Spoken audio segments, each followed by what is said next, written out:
সুপ্রিয় দর্শক, আসসালামু আলাইকুম। আপনাদের সবাইকে স্বাগত জানাচ্ছি এখনকার আলোচনা। আপনাদের সঙ্গে আছি আমি সিরাজুল ইসলাম। দর্শক, মধ্যপ্রাচ্যে একই সাথে এমন কতগুলো ঘটনা ঘটছে যেগুলোকে দেখলে মনে হবে আলাদা আলাদা খবর, কিন্তু ঘটনাগুলোর একটার সাথে আরেকটার ঘনিষ্ঠ সম্পর্ক রয়েছে। যেমন ইরানের প্রেসিডেন্ট আগামীকাল পাকিস্তান যাচ্ছেন এবং পাকিস্তান ইরানের সম্পর্ক বিশেষভাবে ঘনিষ্ঠ হচ্ছে। এদিকে সংযুক্ত আরব আমিরাত এবং ভারতের মধ্যে চলছে ব্রাহ্মস এবং আকাশতীর সমন্বিত এয়ার ডিফেন্স নেটওয়ার্ক বিক্রির আলোচনা। এপাশে সুইজারল্যান্ডে ইরান এবং আমেরিকার মধ্যে যে আলোচনা হয়েছে তাতে আমেরিকা ইরানের উপর থেকে আগামী 60 দিনের জন্য তেল বিক্রির উপর থেকে নিষেধাজ্ঞা প্রত্যাহার করে নিয়েছে। তার মানে এখন বিনা বাধায় ইরান তেল বিক্রি করতে পারবে। এর একটা বিশেষ প্রভাব পড়বে আন্তর্জাতিক তেল বাজারে। একই সাথে বিদেশে আটকে থাকা ইরানের বেশ কিছু সম্পদ আমেরিকা অবমুক্ত করেছে বলে ইরানের পররাষ্ট্রমন্ত্রী আব্বাস আরাকচি জানিয়েছেন। এই যে ঘটনা প্রবাহ ঘটছে, এ সমস্ত ঘটনার কিন্তু আঞ্চলিক এবং ভূ রাজনৈতিক আলাদা আলাদা প্রভাব আছে। দর্শক, চলুন আজকের এই ভিডিওতে এই সমস্ত ঘটনাগুলো বিশ্লেষণ করি এবং এগুলোর আঞ্চলিক এবং ভূ রাজনৈতিক কী প্রভাব আছে, আন্তর্জাতিক বিশ্বে এর কী প্রভাব পড়বে, এই সমস্ত নিয়ে বিস্তারিত আলোচনা করব। আশা করি আপনারা শেষ পর্যন্ত সঙ্গে থাকবেন এবং সংযুক্ত আরব আমিরাত, ভারত, ইরান, পাকিস্তান এই আন্তঃসম্পর্কগুলো আসলে কিভাবে আবর্তিত হচ্ছে সেগুলো বোঝার চেষ্টা করবেন। দর্শক, এখানেই বলে রাখি, যদি ভিডিও ভালো লাগে তাহলে লাইক, কমেন্ট, শেয়ার করবেন এবং চ্যানেলটি সাবস্ক্রাইব করে সাথেই থাকবেন। দর্শক, চলুন বিস্তারিত আলোচনায় চলে যাই। একেবারে সর্বপ্রথমে বলি, ইরানের উপর থেকে আমেরিকা 60 দিনের জন্য তেল বিক্রির উপর থেকে নিষেধাজ্ঞা প্রত্যাহার করে নিয়েছে। তার মানে হচ্ছে এখন থেকে ইরান বিনা বাধায় তেল, গ্যাস এবং তেলজাত পণ্য আন্তর্জাতিক বাজারে বিক্রি করতে পারবে। এই সুবিধাটা পেল ইরান এবং আমেরিকার মধ্যে সুইজারল্যান্ডে গতকাল যে আলোচনা হয়েছে তার প্রেক্ষাপটে। আর তার প্রেক্ষাপট তৈরি হয়েছিল পাকিস্তান এবং বিশেষ করে কাতারের প্রচেষ্টায় যে আমেরিকা ও ইরানের মধ্যে প্রাথমিক সমঝোতা স্মারক সই হয়েছে। সেই প্রাথমিক সমঝোতা স্মারকে 14 দফা রয়েছে। সেই 14টা দফা বাস্তবায়ন করার প্রশ্ন আছে এবং এর ভিত্তিতে ইরান এবং আমেরিকার মধ্যে পরমাণু আলোচনা শুরু হবে। তো পরমাণু আলোচনা শুরুর আগে ইরানের উপর থেকে নিষেধাজ্ঞা প্রত্যাহারের কথা ছিল, তার বিদেশে আটকে থাকা সম্পদ ছেড়ে দেওয়ার কথা ছিল, এরকম অনেক কিছু বিষয় ছিল। সেই সমস্তগুলো আসলে বাস্তবায়ন শুরু হয়েছে, আমরা অন্তত তাই দেখছি। এখানে প্রশ্ন থেকে যাচ্ছে আমেরিকা এই বাস্তবায়ন প্রক্রিয়ার উপরে কতটা প্রতিশ্রুতিবদ্ধ থাকবে।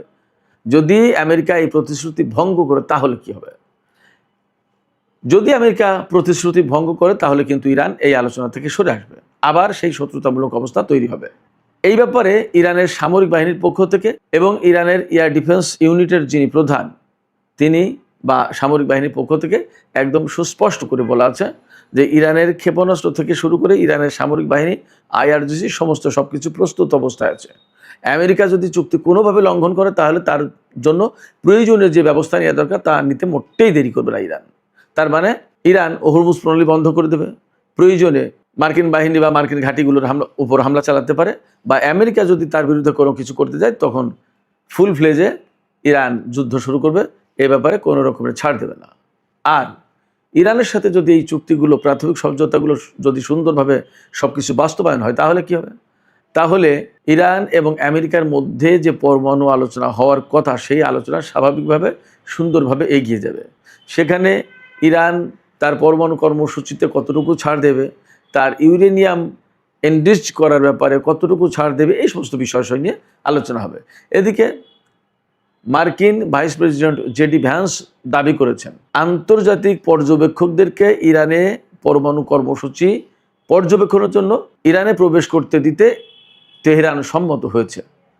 অবশ্য আমি ইরানি গণমাধ্যমে বিষয়টি যাচাই করার চেষ্টা করলাম, এখনও আমি পাইনি বিস্তারিত। তবে পশ্চিমা গণমাধ্যমগুলো এই বিষয়টিকে বিশেষ গুরুত্ব দিয়ে বা ফলো করে প্রচার করছে।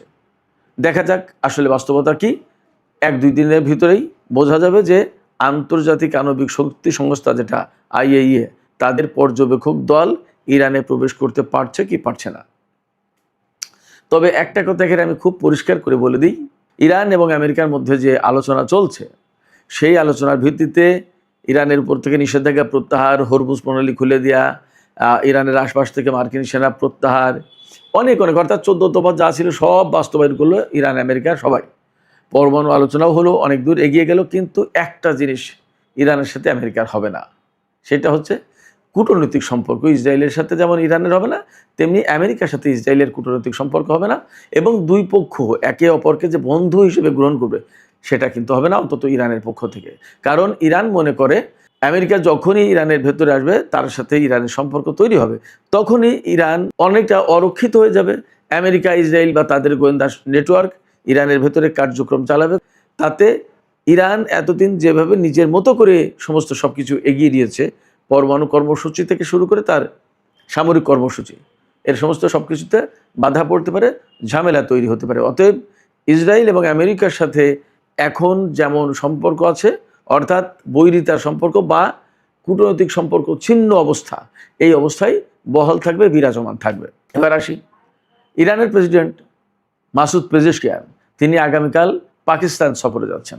একটা বিষয় খেয়াল করুন, গতকালকে কিন্তু আমি বলছিলাম যে গতকাল মানে 21শে জুন, আমি গতকালের ভিডিওতে বলেছি যে পাকিস্তানের প্রধানমন্ত্রী শেহবাজ শরীফ জাতীয় সংসদে দেয়া বক্তৃতায় জানিয়েছেন যে আমরা ইরানের প্রেসিডেন্ট ডক্টর মাসুদ পেজেশকিয়ানকে পাকিস্তান সফরের জন্য উদাত্ত আহ্বান জানাচ্ছি, উদাত্ত আমন্ত্রণ জানাচ্ছি।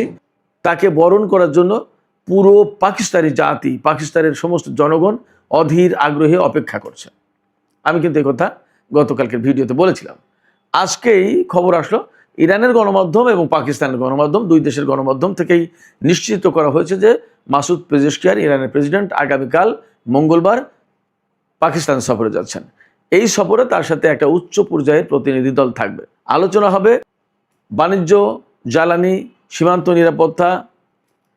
নিরাপত্তা থেকে শুরু করে অনেক বিষয় নিয়ে, এবং আরও বিশেষ করে আলোচনা হবে বা পর্যালোচনা করা হবে এর আগে ইরান এবং পাকিস্তানের মধ্যে যে সমস্ত বিষয়ে সমঝোতা স্মারক বা চুক্তি সই হয়েছিল সেগুলো কত দূর বাস্তবায়ন হলো, বাস্তবায়নের ক্ষেত্রে বাধা কোথায়, বা এই ব্যাপারে আরও কি কি করা প্রয়োজন, এই ব্যাপারে পাকিস্তান কি সহযোগিতা করতে পারে, এই সমস্ত ব্যাপারে ইরান কীভাবে সহযোগিতা করতে পারে, এই সমস্ত নিয়ে আলোচনা হবে। আরও আলোচনা যা হবে তা হচ্ছে আঞ্চলিক এবং ভূ রাজনৈতিক প্রেক্ষাপট নিয়ে গুরুগম্ভীর একদম ভেতরগত আলোচনা হবে। আমি এমনটাই আশা করছি বা এমনটা ইঙ্গিত দেওয়া হচ্ছে, কারণ আমরা সবাই জানি এই যে ইরানের সাথে আমেরিকার এবং ইসরায়েলের যুদ্ধ হলো, এই যুদ্ধ কিন্তু শুধুই মাত্র আমেরিকা, ইসরায়েল এবং ইরানের ভিতরে সীমাবদ্ধ ছিল ব্যাপারটা তা কিন্তু নয়। এর সাথে আঞ্চলিক এবং আন্তর্জাতিক অনেক প্রসঙ্গ জড়িত। এর সাথে যেমন জড়িত সংযুক্ত আরব আমিরাতের সাথে ভারতের সম্পর্ক, এর সাথে জড়িত যেমন সংযুক্ত আরব আমিরাতের সাথে ইসরায়েলের সম্পর্ক জড়িত, তেমনি পাকিস্তানের সাথে সংযুক্ত আরব আমিরাতের সম্পর্কের কিছুটা টানাপোড়েন তৈরি। আবার সৌদি আরবের সাথে, কাতারের সাথে, তুরস্কের সাথে, মিশরের সাথে পাকিস্তানের আলাদা রকমের নতুন সম্পর্ক তৈরি। অর্থনৈতিক সহযোগিতা প্রদান কাতার এবং সৌদি আরবের পক্ষ থেকে পাকিস্তানকে, ভারতের কাছ থেকে সংযুক্ত আরব আমিরাতের বিভিন্ন ধরনের সামরিক ও প্রতিরক্ষা সামরিক সরঞ্জাম কেনা বেচার যে আলাপ আলোচনা সেগুলো, একই সাথে ভারতে সংযুক্ত আরব আমিরাতের পক্ষ থেকে বিভিন্ন রকমের বিনিয়োগ, ভারতকে বিশেষভাবে গুরুত্ব দেওয়া আঞ্চলিক এবং দ্বিপক্ষীয় পর্যায়ে, এরকম অনেক বিষয় আছে। এ সমস্ত বিষয় যখন চলমান এবং এ সমস্ত নিয়ে যখন অনেক হিসাব নিকাশ চলছে, আঞ্চলিক রাজনীতিতে বলা যায় যে নতুন কিছু সৃষ্টির জন্য উলট পালট একটা অবস্থা তৈরি হয়েছে। সেই রকম সময়ে ইরানের প্রেসিডেন্ট মাসুদ পেজেশকিয়ান পাকিস্তান সফরে আসছেন। এই সফরের আরও গুরুত্ব এখানে, যখন ইরানের সাথে ইসরায়েল এবং আমেরিকার যুদ্ধ চলছিল তখন কিন্তু পাকিস্তানের মধ্যস্থতায়, পাকিস্তানের উদ্যোগে একটা যুদ্ধবিরতির ব্যবস্থা করা হয়েছিল, এবং এই যুদ্ধবিরতির পরে কিভাবে মধ্যপ্রাচ্যে একটা বৃহত্তর শান্তি প্রতিষ্ঠা করা যায় তার জন্য পাকিস্তান কিন্তু ব্যাপক প্রচেষ্টা চালিয়েছে, কূটনৈতিক উদ্যোগ নিয়েছে, এবং এই উদ্যোগে আঞ্চলিক দেশ বিশেষ করে কাতার, সৌদি আরব, মিশর, তুরস্ক এরা কিন্তু সাপোর্ট দিয়েছে। এই জায়গায় সংযুক্ত আরব আমিরাত কিন্তু একটা দূরত্ব বজায় রেখেছে, বরং ইরানের সাথে মধ্যপ্রাচ্যের বিশেষ করে আরব দেশগুলোর ভেতর থেকে একমাত্র আরব দেশ সংযুক্ত আরব আমিরাত যারা ইরানের বিরুদ্ধে ইসরায়েলের এবং আমেরিকার হয়ে যুদ্ধ করেছে। এটা কিন্তু বিরাট একটা বড় ব্যাপার। অথচ আরব আমিরাত কিন্তু ইরানের খুবই নিকটতম প্রতিবেশী রাষ্ট্র। একেবারে সাগর পাড়ি দিলেই দক্ষিণ পারে সংযুক্ত আরব আমিরাত, উত্তর পারে ইরানের অবস্থান। এবং যে হরমুজ প্রণালী দিয়ে এত কিছু লেনদেন, সেই হরমুজ প্রণালীর ব্যবহার করতে হলে কিন্তু সংযুক্ত আরব আমিরাতকে ইরানের সহযোগিতা প্রয়োজন হবে। 28শে ফেব্রুয়ারি যুদ্ধ শুরু হয়েছিল।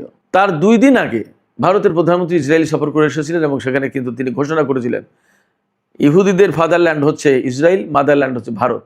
এবং সেই সময়কার যে বিদ্যমান রাজনৈতিক এবং সামরিক উত্তেজনা ইসরায়েল ইরানের সাথে বা আমেরিকা ইরানের সাথে, সেই জায়গায় ভারতের প্রধানমন্ত্রী নরেন্দ্র মোদী ইসরায়েলের প্রতি কিন্তু সমর্থন দিয়েছিলেন। তিনি জানিয়েছিলেন যে আপনাদের প্রতি সমর্থন আছে। তার 2 দিন পরে যুদ্ধ শুরু হলো এবং ভারত মহাসাগরে ইরানের কিন্তু নৌবাহিনীর যুদ্ধজাহাজ ধ্বংস করার ঘটনা আছে এবং সেখানে এরকম অভিযোগ আছে যে ভারত এই কাজে জড়িত। ভারত তথ্য দিয়েছিল আমেরিকাকে বা ইসরায়েলকে। এরকম অনেক প্রেক্ষাপট থেকে মধ্যপ্রাচ্যে যখন একটা টালবাটাল অবস্থা, নতুন অনেক সমীকরণ কাজ করছে, অনেক সমীকরণ মিলানোর চেষ্টা চলছে, অনেক হিসাব নিকাশ চলছে, তখন ইরানের প্রেসিডেন্ট মাসুদ পেজেশকিয়ান পাকিস্তান সফরে আসছেন। এই সফরে ইরান এবং পাকিস্তানের দ্বিপক্ষীয় সম্পর্ক আলোচনা হবে, গভীর করার চেষ্টা করা হবে।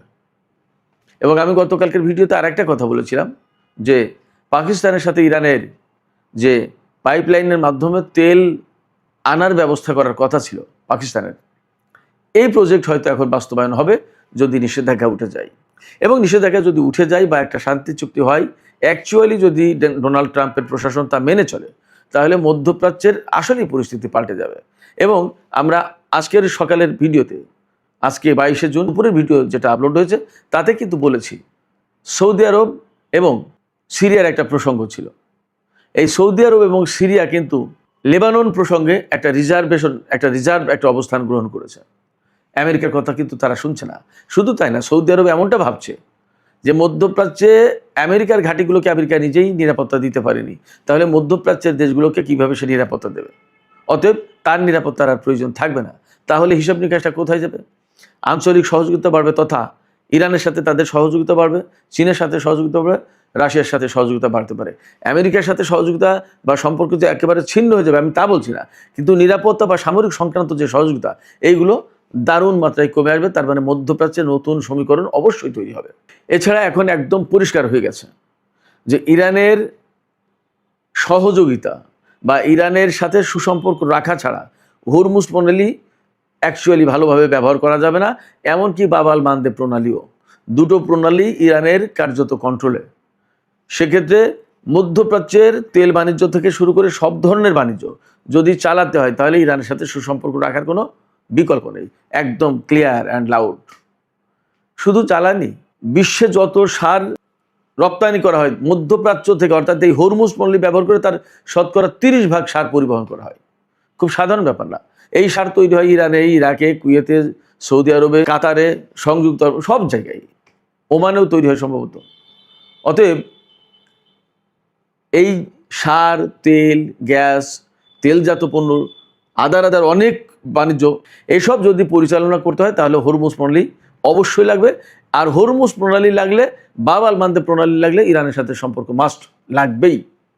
এই সব প্রেক্ষাপট থেকে ইরানের সাথে পাকিস্তানের এই সম্পর্ক এবং ইরানের প্রেসিডেন্টের পাকিস্তান সফর খুবই গুরুত্বপূর্ণ। পাকিস্তানে ইরানের প্রেসিডেন্ট আসছে এমন সময় যখন সংযুক্ত আরব আমিরাত ভারতের কাছ থেকে ব্রাহ্মস ক্ষেপণাস্ত্র কিনবে বলে আলাপ আলোচনা চালাচ্ছে। ব্রাহ্মস ক্ষেপণাস্ত্র হচ্ছে প্রায় বাতাসের 3 গুণ গতিতে চলতে পারে। এটা সুপারসনিক বা মিনি হাইপারসনিক ক্ষেপণাস্ত্র বলা যায়, ক্রুজ ক্ষেপণাস্ত্র, এবং এগুলোর পাল্লা প্রায় 800 কিলোমিটার পর্যন্ত। এই ক্ষেপণাস্ত্র পাকিস্তানের বিরুদ্ধে গত বছরের যুদ্ধে ব্যবহার করেছিল ভারত।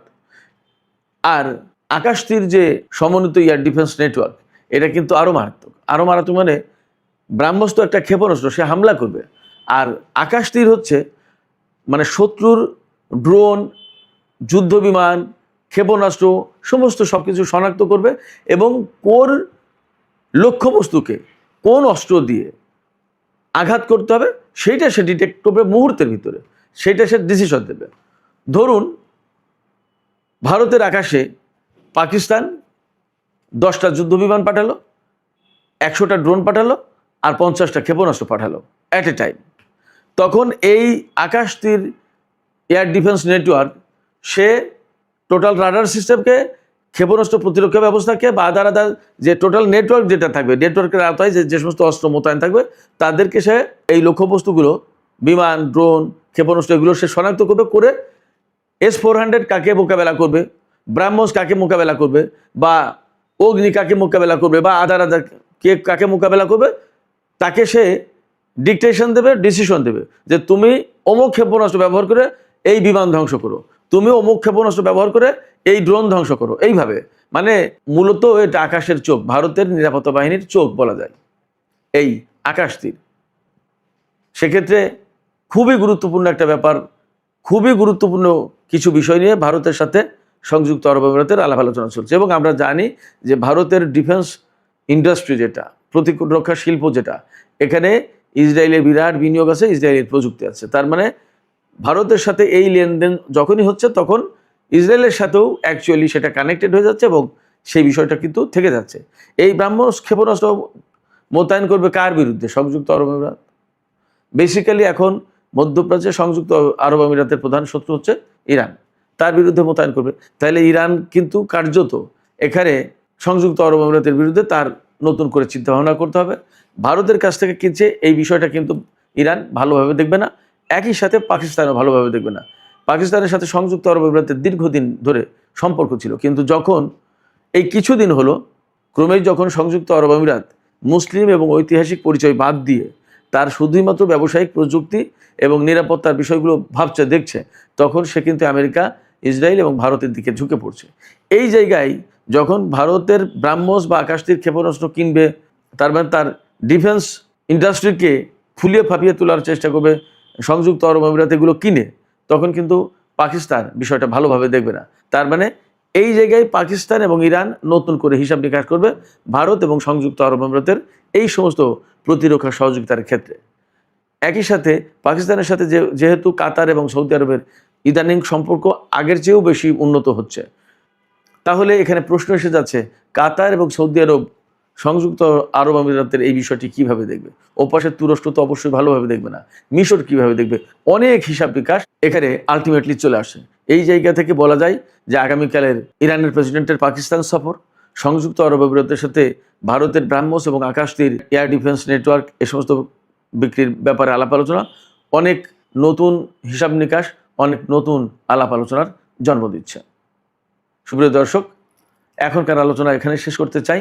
যাবার আগে আপনাদের কাছে জানতে চাই, আপনাদের মতামত বুঝতে চাই, আপনারা কি মনে করেন এই যে ভারতের সাথে সংযুক্ত আরব আমিরাতের অস্ত্র কেনা বেচার ব্যাপারে যে আলাপ আলোচনা চলছে, এই বিষয়টা আসলে মধ্যপ্রাচ্যের রাজনীতিতে কেমন প্রভাব ফেলতে পারে? পাকিস্তান ইরানের যে সম্ভাব্য ভবিষ্যৎ সম্পর্কের কথা বললাম, বা মধ্যপ্রাচ্যে যে বড় রকম একটা পরিবর্তনের সম্ভাবনার কথা বললাম, সেগুলোকে আপনারা আসলে কিভাবে দেখেন? আমার এই বিশ্লেষণটাকেই বা আপনারা কিভাবে মূল্যায়ন করেন? আপনাদের মতামত কমেন্টে জানাতে পারেন। আর ভিডিও ভালো লাগলে লাইক, কমেন্ট, শেয়ার করবেন এবং চ্যানেলটি সাবস্ক্রাইব করে সাথেই থাকবেন।